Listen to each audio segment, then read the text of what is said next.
week 7 pricing, and we're now up to part 3. This is going to discuss some of the other types of objectives from a marketing perspective, but also having a look at a bit more of the other theory components of pricing. So basically, when you're starting a new brand of retail, you've got to make a decision around whether you're going to go into the market at a premium level or come in at a market penetration level. Market skimming is the premium level, where we actually decide to go in above the normal average price of that kind of product category and set ourselves up as premium. So we see this in the case of luxury brands, so Ralph Lauren, for example, here. Market penetration uses quite the opposite strategy. So they use pricing at the other way to get everybody to come in because it's great, cheap prices. So you can see a lot of these types of stores around where it's all about price, cheap, and they sell lots of stuff because they're cheap and in the market and inexpensive. So again, quality not as good, but some people it's about saving money. So this is a fairly easy concept to understand. You may have come across it in marketing anyway. From an economics point of view, you may have also had a look at elasticity. So when we talk about price elasticity of demand, we're talking about how sensitive are customers to price in the marketplace. So up or down. So if we put the price up, will this mean people will buy less? And if we put the price down, does it mean they will buy more? So this is typically the normal situation in understanding price elasticity. However, there's sometimes some products that if you put the price up, the quantity does not change in terms of demand, and if you put the price down, neither does it. If you've ever got a product that's inelastic, of course putting the price up is by far the most sensible thing to do from a commercial point of view, because you can make more profit and people are not put off by the price whatsoever. So this can happen in areas where you think about, say, petrol, where regardless of the price, people just buy it anyway because they need it.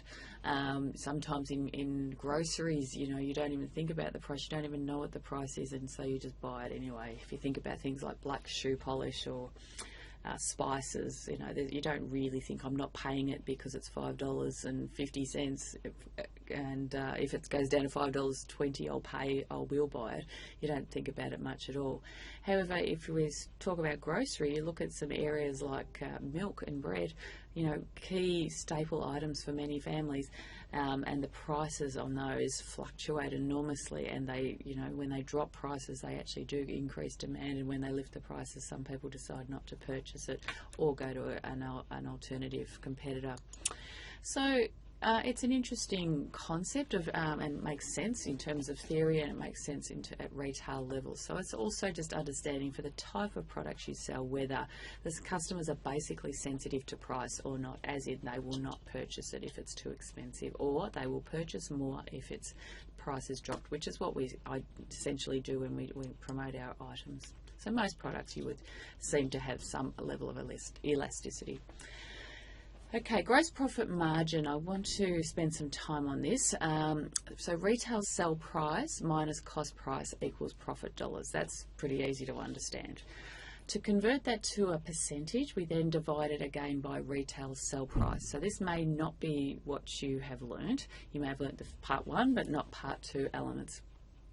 The reason why we convert it to a percentage, particularly when we're using the markup or cost plus method of setting price. So in this example here, we're using the formula, we've come out with a 52.8% gross profit margin. Now what that means is if we know that we need to achieve 50 or 55%, something like that, gross profit margin, we can apply that percentage to enable us to be able to set our sale prices. So you can see here that we understand what the formula is, working it out that way, but we also need to be able to work it out the other way, in that if I know my cost price, it then helps me set my sell price as well, knowing my gross profit margin. This is also because we need to know what gross profit margin is to be able to be profitable for the rest of the business, to be able to cover the costs of rent, leasing, cleaning, salaries, advertising, lighting, all of those sorts of things, head office expenses.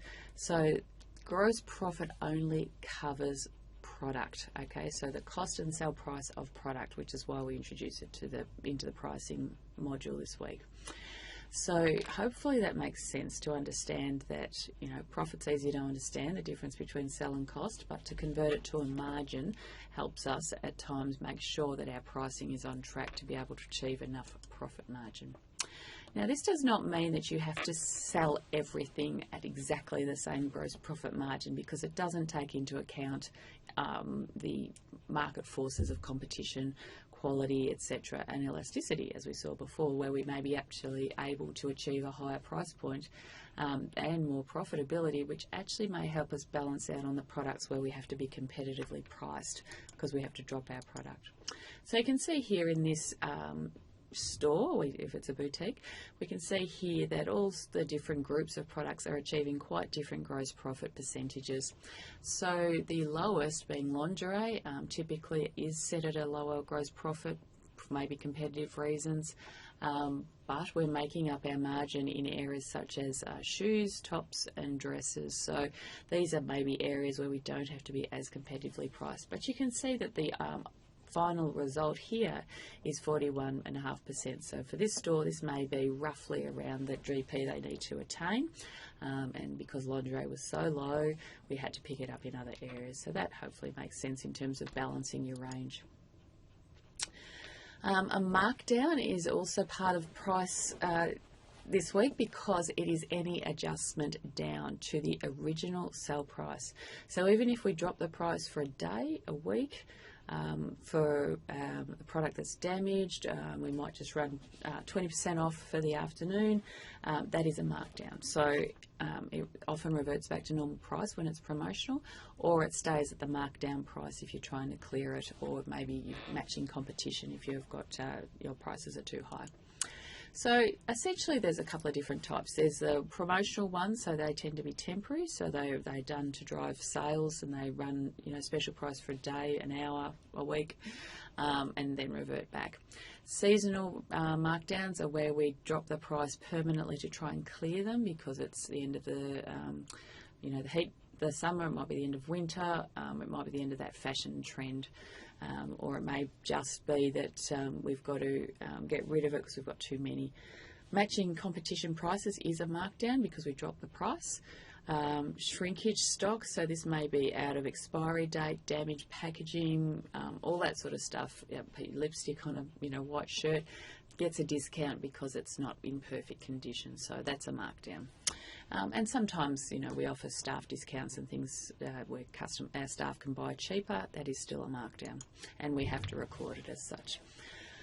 From the perspective of how much should you take off a price to be able to sell it well, in fashion, there's certainly some rules, which I'll talk about in a minute, but the first markdown is usually the best markdown, and we have a really general rule around 20 to 30% you need to reduce something by to enable it to get moving. So if something wasn't selling at $100, to mark it down to $98 doesn't get it moving. Nobody's that excited by a $2 saving. But if you marked it down to $75 or $70, then people go, oh yeah, $30 off, that's pretty substantial. I'll take it, or I'll have a closer look at it. So it's got to be enough to incentivize the customer that there's been a good discount.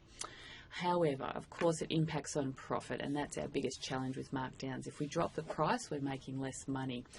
The other side of that is, but as compared to not selling the product at all, and you're only recording the price when it goes through the cash register. So to say that it's it's $100, it's only $100 if the customer pays $100. So if it sells at $70, that's the price that they're willing to pay. So it's quite a challenge to balance that out, to not take too many markdowns and erode your profit, but also take enough that we can get the sales going and move the stock through the registers. So in fashion, it works a little bit differently, where you see product come in at full price. A lot of retailers work like this, where they have a program of discounts. Customers are getting very clever about knowing when this will happen. So sometimes, the stock's arrived a couple of weeks later, it goes on promotion just to try and get get it kick-started. Maybe in 5 to 6 weeks later it gets the first markdown for clearance. So, you know, winter hasn't started, but we're already seeing mid-season clearance, and, you know, it's not even cold yet. So if the stock doesn't sell at the first markdown price, it then receives another markdown. So a lot of retailers will have a set period of time, say 16 weeks, where they run through. The product has to be gone by the end of that period of time.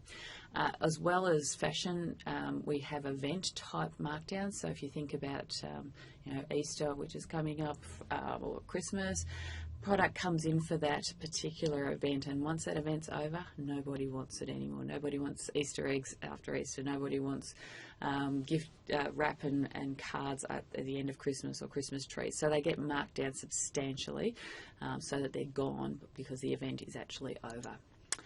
Okay, so as I said before, the challenge is markdowns definitely are required because it gets products sold and it gets the stock turn moving. However, it's about how much markdowns can we afford to take. So if you work through this example here about jumpers, if we had sold all of our jumpers, we would have made 75% gross margin. Now, in a lot of cases, it's unrealistic to expect that you'd sell all your jumpers at that price because it's a seasonal type product.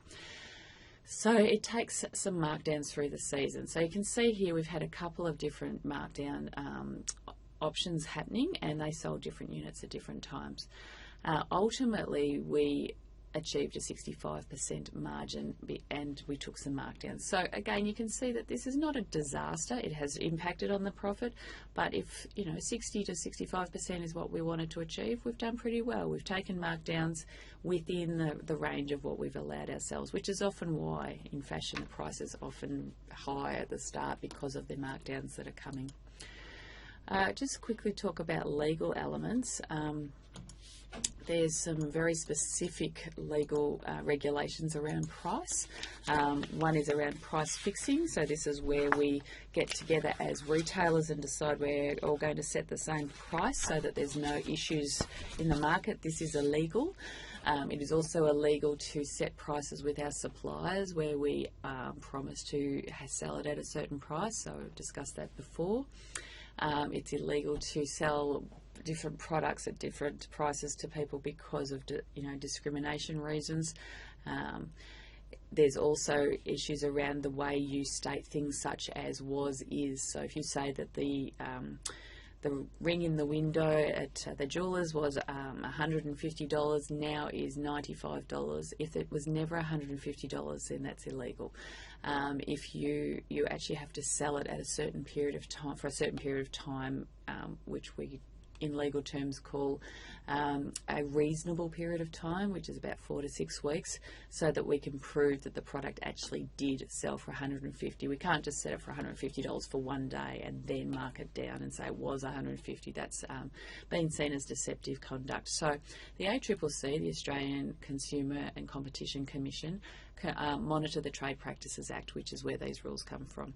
And this is very much about keeping the customer protected by monitoring retailers' claims and prices. There's price baiting as well, which is, like using the loss leader and saying that it's, you've, say, for example, got a $50 television, and if you've got no $50 televisions in stock, then that's misleading because you never had the televisions there and it was, essentially lying as such. So all those things are covered in terms of keeping sure that the retailers are honest for the consumer's benefit. Okay, so finishing up on price, just to overview the strategies we've talked about. It's the way we set price has a lot to do with our margin and a lot to do with our competition, of course, and of course what the customer's willing to pay. This is a little bit hard to always understand, but certainly we have a lot of information out there to work out that we're selling their products at the right sell price as such. Okay, we'll finish up there.